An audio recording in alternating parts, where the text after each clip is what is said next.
क्योंकि parallel plates में हमारे पास आर्क का जो लेंथ है वो बढ़ जाती है, और जैसे ही आपकी लेंथ बढ़ती है तो वो जल्दी मूविंग होना शुरू हो जाता है। ठीक है।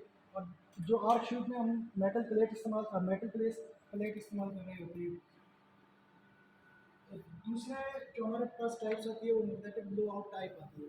इसमें हम अपना एक ब्लो आउट कोयल इस्तेमाल कर रहे होते हैं। कर्सर में आप देख रहे होंगे जो हमारे पास ये कोयल है, इसको हम एज अ आर्क एक्शन में शिफ्ट करने के लिए इस्तेमाल करते हैं। होता है ऐसे जब शॉर्ट सर्किट आता है तो ये कोयल में मैग्नेटिक फ्लक्स पैदा हो जाता है। ये मैग्नेटिक फ्लक्स हम यूज़ करते हैं अपनी आर्क जो प्रोड्यूस हुआ है उसको आर्क शूट्स में शिफ्ट करने के लिए। बेसिकली हमारे पास जो मैग्नेटिक ब्लो है वो खुद भी आर्क को एक्सटिंग्विश करती है। इसका काम है जैसे ही हमारे कॉन्टैक्ट के दरमियान आर्क पैदा हुआ, इसमें आर्क को क्या करना है, जो हमारे पास आर्क शूट चैम्बर है उसमें शिफ्ट कर देना है। आर्क शूट चैम्बर क्या करता है कि जो प्रोड्यूस आर्क है उसको सबमिट कर देता है, उसकी लेंथ बढ़ा देता है। जैसे जितनी बड़ी ज़्यादा लेंथ बढ़ेगी उतनी जल्दी वो कूल डाउन हो जाएगा। तो ये हमारे पास जो एम है और एम है, ये मैग्नेटिक ब्लो आउट टाइप की मेनली दो एग्जांपल्स हैं। थर्ड टाइप में हम एयर ब्रेकर इस्तेमाल कर रहे होते हैं। एक्चुअली इसमें फ़र्क ये है, पहले दो में तो हम दो कॉन्टैक्ट एक कॉन्टैक्ट होता है मेन कॉन्टैक्ट, लेकिन इसमें हमारे पास आर कॉन्टैक्ट भी आ जाते हैं। होता है मेन कॉन्टैक्ट और आर कॉन्टैक्ट। आर कॉन्टैक्ट हमारे पास अगर क्लोज ऑपरेशन है तो ये सबसे पहले क्लोज होंगे, उसके बाद फिर मेन कॉन्टैक्ट होंगे। इसी तरह अगर ओपन करना है तो सबसे पहले हमारे पास मेन कॉन्टैक्ट ओपन होंगे और बाद में हम आर पे कॉन्टैक्ट इस्तेमाल करेंगे ओपन करने के लिए। हम आर कॉन्टैक्ट इसलिए इस्तेमाल करते हैं, जो हमारे मेन कॉन्टैक्ट है ना, इस पे कम से कम जो डैमेज है वो कम से कम हो, क्योंकि आर कॉन्टैक्ट को तो हम इजीली रिमूव भी कर सकते हैं और मेन कॉन्टैक्ट को हम इजीली रिमूव नहीं कर सकते। बस इसमें याद रखने वाली एक चीज़ है कि क्लोज ऑपरेशन है, हमारे पास जो मेन कॉन्टैक्ट है वो अगर क्लोजिंग ऑपरेशन में है, अगर वो क्लोजिंग हमने क्लोज करना है तो सबसे पहले हमारे पास आर कॉन्टैक्ट क्लोज होंगे, उसके बाद हमारे मेन कॉन्टैक्ट क्लोज होंगे। इसी तरह अगर हमने ओपन करना है सबसे पहले हमारे मेन कॉन्टैक्ट ओपन होंगे, देन हमारे आर कॉन्टैक्ट ओपन होंगे। कंपैरिजन की बात करें तो A C B M C C B और एम सी बी में जो मेनली उसको स्टैंड फॉर करते हैं, A C B air circuit breaker है, M C C B voltage case circuit breaker है और M C B miniature circuit breaker है। अगर हम इनकी करंट की रेटिंग की बात करें, एसीबी हमारे पास 6300 एम्पेयर तक इस्तेमाल हो रहा है, एमसीसीबी हमारे पास 3200 एम्पेयर, और जो एमसीबी है वो हमारे पास 100 एम्पेयर तक इस्तेमाल होता है। और अगर हम ऑपरेटिंग की बात करें तो इसमें तीन किस्म की हमारे पास ट्रिपिंग होती है। पहली मैग्नेटिक होती है, इलेक्ट्रॉनिक होती है और थर्मल मैग्नेटिक ट्रिप होती है। इसी तरह एम सी सी बी में भी तीन किस्म की ट्रिपिंग होती है, मैग्नेटिक होती है, इलेक्ट्रॉनिक होती है और थर्मल मैग्नेटिक यूनिट होती है। जबकि एम सी बी में हमारे पास दो होती है, एक मैग्नेटिक और थर्मल। इसमें हमारे पास इलेक्ट्रॉनिक ट्रिपिंग नहीं आ रही होती। अगर हम इसकी लोकेशन की बात करें, एसीबी में हमारे अप स्ट्रीम में इस्तेमाल हो रहे होते हैं, एमसीसीबी हमारे मिड स्ट्रीम में इस्तेमाल हो रहे होते हैं, और जो एमसीबी है वो हेड स्ट्रीम जहाँ पे हमारी अप्लाइंसेज होती हैं वहाँ पे इस्तेमाल हो रहे होते हैं। अगर हम टाइम की बात करें कि कब ये सेंस करते हैं, एसीबी हमारे पास 50 मिली सेकेंड लेता है सेंस करने के लिए शॉर्ट सर्किट को, एमसीसीबी हमारे पास 9 मिली सेकेंड लेता है, और जो एमसीबी है वो कम से कम टाइम लेगा क्योंकि ये हमारे अप्लाइंसेस के करीब होता है, या हमारी अप्लाइंसेस पे डिपेंड कर रही है, तो इसलिए कम से कम सेंसिंग टाइम इसमें होगा।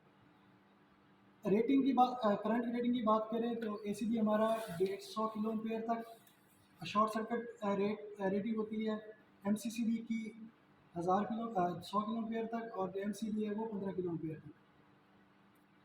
अगर हम एमसीबी की कंस्ट्रक्शन की बात करें तो एमसीबी की मेनली दो कंपोनेंट्स होते हैं, एक सेंसिंग एलिमेंट्स होता है, एक ट्रिगर मैकेनिज्म होता है। सेंसिंग एलिमेंट में हमारे पास दो चीज़ें आ जाती हैं, एक तो मैग्नेटिक कॉइल आ जाता है। मैग्नेटिक कॉइल क्या करता है कि जो भी शॉर्ट सर्किट आया हमारे पास, मैग्नेटिक फ्लक्स हुआ, मैग्नेटिक फ्लक्स की मदद से ये ट्रिपिंग सर्किट ब्रेकर को ट्रिप करवाएगा। दूसरी जो है वो बायोमेटालिक स्ट्रिप है। बायोमेटालिक इस्तेमाल होती है जहाँ पे हमारा ओवरलोड हो रहा हो। जैसे ही ओवरलोड की कंडीशन आती है, ये कुछ टाइम लेता है मेल्ट बायोमेटालिक सेंस करने के लिए। कुछ टाइम बाद जाके 20 सेकंड बाद जाके ये ट्रिगर मैकेनिज्म को मैसेज देता है कि कोई ओवरलोड हुआ है। ट्रिगर मैकेनिज़्म का काम क्या है कि हमारे जो कॉन्टैक्ट है, अगर कोई शॉर्ट सर्किट या ओवरलोड आए तो हमारे सर्किट ब्रेकर को ओपन करवा देता है।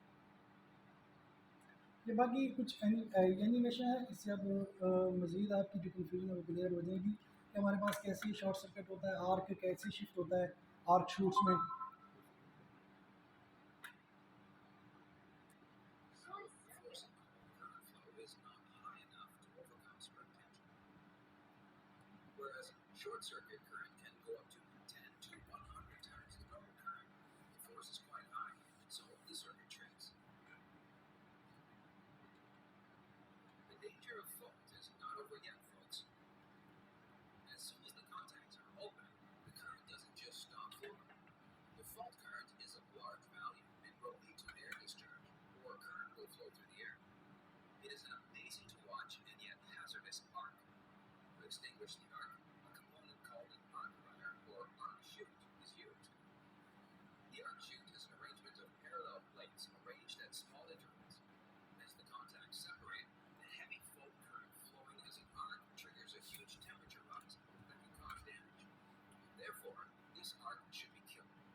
ठीक है जी, क्लियर हो गया कि जो मैग्नेटिक कॉइल हमारे पास ये शॉर्ट सर्किट के लिए इस्तेमाल हो रही थी और जो बायो मेटेलिक है वो ओवरलोड को सेंस करने के लिए इस्तेमाल। अगर हम एमसीबी को देखें विद रिस्पेक्ट टू एप्लीकेशंस कि कहाँ कहाँ पे अगर यूज़ कर रहे हैं तो उसके जो ट्रीटिंग कर्व्स हैं वो डिफरेंट होती हैं। लेट्स सपोज अगर हमारे पास डोमेस्टिक अप्लाइंसेस के लिए है, अगर हम डोमेस्टिक अप्लाइंसेस के लिए इस्तेमाल करें एमसीबी को, तो बी कर्व है। बी कर्व में ये बता रहा है कि अगर रेटेड करंट के 3 से 5 टाइम ज़्यादा हमारे पास शॉर्ट सर्किट आ जाता है तो वो कितना टाइम लेगा, 0.04 से 30 सेकंड लेगा उसको ट्रिप करने के लिए। आगे हम इस्तेमाल करते हैं इंडक्टिव, अगर हम इंडक्टिव लोड में इस्तेमाल कर रहे हैं तो अगर इसके रेटेड करंट के 5 से 10 टाइम्स अगर हमारे पास लोड करंट आ गया तो उसने 0.04 से 5 सेकंड के टाइम लेने फॉर ट्रिपिंग टाइम के लिए। डी कर्व्स में ये बताया गया कि अगर हम हैवी मोटर्स में इस्तेमाल कर रहे हैं एमसीबी को हैवी मोटर के लिए इस्तेमाल कर रहे हैं तो वो रेटेड करंट की 10 से 14 टाइम्स मल्टीपल करंट को देखेगा तो उसके लिए जो ट्रिपिंग टाइम वो लेगा वो है 0.04 से लेके 3 सेकंड का। इसी तरह के कर्व की बात करें, के कर्व में वो बता रहा है कि अगर रेटेड करंट के 10 से 12 टाइम्स करंट ज़्यादा आएगा तो उसने 0.04 से 5 सेकंड का टाइम देना है फॉर बैटरी की। और लास्ट में जो हमारे पास अप्लाइंसेस होती है, सेंसिटिव इक्विपमेंट होते हैं, जहाँ सेंसिटिव इक्विपमेंट में अगर हम एम सी बी इस्तेमाल कर रहे हैं, तो उसमें रेटेड करंट के अगर 2 से 3 मल्टी टाइम्स करंट आ गया, तो उसने इंस्टेंटेनियसली ट्रिप करवा देना है, उसने कोई टाइम भी नहीं लेना। तो अगर हम इसकी प्लेट की नेम प्लेट की बात करें, तो जो फिजिकल अपीयरेंस में आ रही होती है, ऊपर प्रोडक्ट का नाम लिखा होता है कि एक एबीपी है, उसके बाद नंबर ऑफ पोल्स को क्या कह रहा है, रेटेड करंट इन एम्पेयर, उसके बाद वायरिंग डायग्राम है इसकी, फिर कर्व है हमारे पास, अल्टरनेटिंग वोल्टेज, 3 फेज वोल्टेज है। तो ये जब हमने अभी पढ़ी है कि वी कर्व है, तो वी कर्व में क्या है कि डोमेस्टिक अप्लायंसेस के लिए इस्तेमाल करता है। इसकी प्रॉपर्टीज़ क्या है कि 4 से 30 सेकंड लेता है ट्रिप करने के लिए, ठीक है। तो उसके बाद मैक्सिमम ब्रेकिंग कैपेसिटी है कि मैक्सिमम कितने एम्पेयर पे ये ब्रेक कर सकता है, 6,000 तक ये कर सकता है। अगर हम इसको फिज़िकल जो स्ट्रक्चर है, जैसे हमारे पास शनाइडर इलेक्ट्रिक मस्टर इस्तेमाल हो रहा है, तो उसके अगर हम पार्ट्स की बात करें, तो सबसे पहले हमारे पास ऑपरेटिंग मैकेनिज़्म आता है। ऑपरेटिंग मैकेनिज़्म में बेसिकली हमारा स्प्रिंग लीवर हम यूज़ कर रहे होते हैं सर्किट ब्रेकर को ओपन या क्लोज करने के लिए, और इसमें एक मोटर होती है for spring charge. Contact conductor unit में हमारे पास मेनली कॉन्टैक्ट होते हैं, जहाँ पे मेक ब्रेक हो रहते हैं, मेक में करंट कैरी कर रहा होता है, ब्रेक में हमारे पास करंट ब्रेक होता है। आर्क शूट्स जैसे पहले बताया कि पैरेलल प्लेट्स पे कंसिस्ट होता है, जहाँ पे हम अपने आर्क को एक्सटिंग्विश या कूल डाउन करने के लिए यूज़ करते हैं इसे। इसी तरह इसमें क्लोजिंग रिलीज़ है, जो हमारे पास है सर्किट ब्रेकर को रिमोटली सर्किट ब्रेकर की जो स्प्रिंग मैकेनिज़्म है उसको क्लोज करती है। और ओपनिंग रिलीज़ में हमारे पास सर्किट ब्रेकर को इंस्टेंटेनियसली ओपन करती है। अंडर अंडर वोल्टेज रिलीज़ है कि हमारे पास जब सप्लाई वोल्ट के 35 से 70% वोल्टेज आए तो वो सर्किट ब्रेकर को ओपन कर देता है। और जब हमारे पास कोई सप्लाई नहीं है, तो इसने सर्किट ब्रेकर को ना मैनुअली और ना ही इलेक्ट्रिकली क्लोज करने देना। इसी तरह इलेक्ट्रिक मोटर है, ये हमारे स्प्रिंग को चार्ज और रिचार्ज करने देती है। ये हमारे पास एक इलेक्ट्रॉनिक कंट्रोल यूनिट है, जो हमारी वोल्टेज, पावर, फ्रिक्वेंसी और फेज सिग्नल्स को मॉनिटर कर रहा होता है। और जब कोई शॉर्ट सर्किट आए, उसको उसको सेंस करके एसीबी को कमांड दे दी है ट्रिपिंग।